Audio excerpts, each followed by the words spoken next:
มาทุกคนคลิปนี่ก็จะพาทุกคนมาชมบรรยากาศอยู่ในงานลองเนาะอายุบ่เกิน18 ปีนะทุกคนนี่ปาที่เธอไหล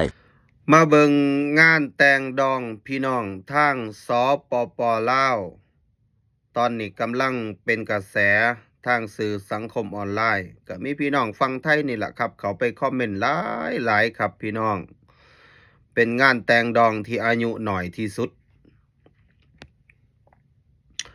สวัสดีครับทักทาย FC ทุกท่านที่เข้ามาติดตามรับชมอยู่กับผมเทพโยกครับพี่น้องทางเมืองไทยตอนนี้ก็ประมาณ 11 โมงเช้าทักทายพี่น้องฟังไทยฟังลาวก่อนอื่นครับพี่น้องอย่าลืมฝากกดแชร์แสดงความคิดเห็นกันเข้ามานำเด้อครับพี่น้องครับล่าสุดนะครับเป็นที่ฮือฮาพี่น้องทางสปปลาวจัดงานแต่งงาน หรือว่างานกินดองครับพี่น้อง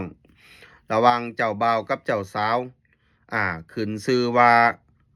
เจ้าบ่าวกับเจ้าสาวนี่ตามความคิดพี่น้องทั้งฝั่งไทยแต่งงานกันแม่นบ่ครับก็อาจสิคิดว่าอายุ18ขึ้นส่วนหลายก็20ขึ้นพี่น้องทั้งฝั่งไทยแต่ว่าในสปปลาวครับพี่น้องไปเบิ่งคลิปก่อนเดี๋ยวผมสิมาเว้าสู่ฟังมาทุกคนคลิปนี่ก็จะพาทุกคนมาชมบรรยากาศอยู่ในงานลองเนาะอายุบ่เกิน18 ปีนะทุกคนนี่ปาที่เธอไหลผัวได้เมียแล้วนี่เจ้าบ่าวประมาณ15-16 ปีเจ้าสาวนี่บ่หูเนาะน่าสิตามผัวเจ้าบ่าวอยู่น้อยหนึ่งเนาะบ่ตามได้ที่บรรยากาศอยู่เฮือนเจ้าสาวเลยทุกคนปาที่เธอขนาดเลยเนาะขากโลดนี้มีแต่ผู้เฒ่าผู้แก่มายินดีนับเนาะทุกคนเนาะรวมถึงเฮานับเนาะว้าว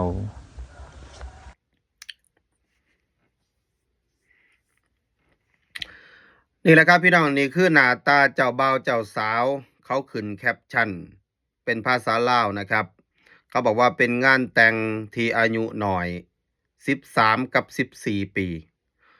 เจ้าสาว14เจ้าบ่าวอายุ13ข่อยเห็นแล้วข่อยก็นึกถึงสมัยข่อยเป็นเด็กน้อยสมัยข่อยเป็นเด็กน้อยเนี่ยอายุ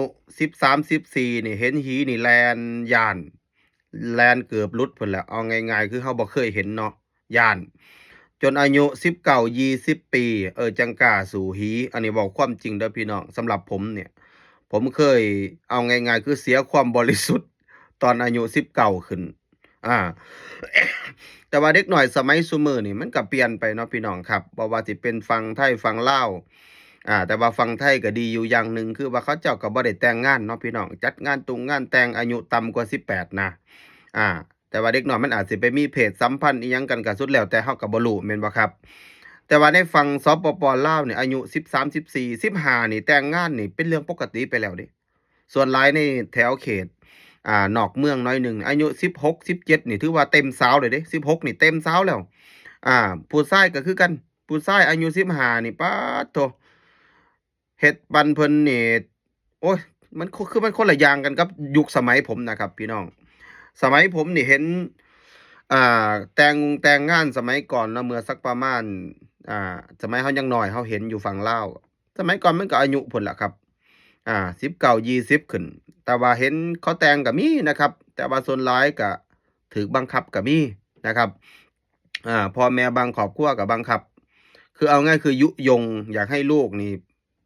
แต่งงานสิได้ออกจากบ้านจากเรือนไปอยู่กับผัวไปอยู่กับสามีญ้อนความทุกข์ความยากบางคนก็อยากให้ลูกมีครอบครัวสิได้จบๆไปเอาเฮ็ดจั่งใดก็เฮ็ดให้มีครอบมีครัวไปพ่อแม่ก็สิได้แบ่งเบาภาระไปจังซี้นะครับอันนี้คือมันเกิดกับความจำเป็น แต่ว่า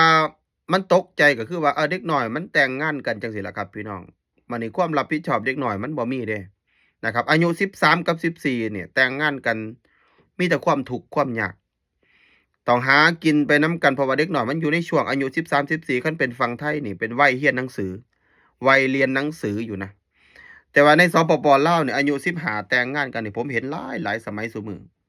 เด็กน้อยบ่ค่อยได้เรียนหนังสือครับจบม3จบม3แล้วก็เริ่มแล้วบัดนี้เริ่มสิ